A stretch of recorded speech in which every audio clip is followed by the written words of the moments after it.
11 айның султаны Мубарек Рамазан айы. Бүгін Эски Кырымда кадын кызлар үчүн Кандил адлы ифтар кечирели. Bu Dilber mirasimizin maksadı bizim kızlarımızı ve kadınlarımızı birleştirmek bu mübarek Ramazan ayında. Birbirimizden görüşüp tanış olayıq, konuşayıq, duygularımızdan birbirimizden bölüşeyik.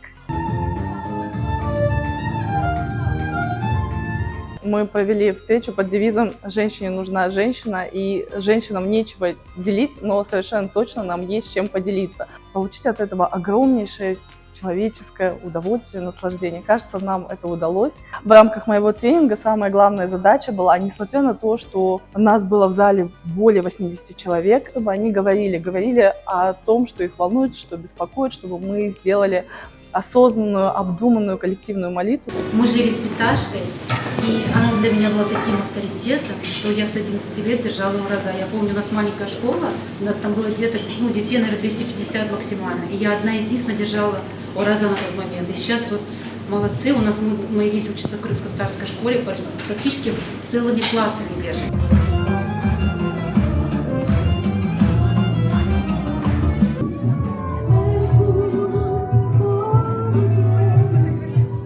Все эти 29 дней – это байрам для нас. Это большое счастье, что мы можем держать пост. И вот такой вечер объединяет наших женщин. Он способствует сплочению. Я сегодня увидела прекрасные лица. Какие у нас красивые девочки, какие у нас прекрасные женщины, бабушки. O kadar duygulu geçti. Çok memnun olduk. Kadınlarımız öyle güzel çiçek, gül kadınlarımız var. Bizim millet, kadınlarımız o kadar istidatlı, işkir, temiz kadınlarımız. Allah bizden, hepimizden razı olsun.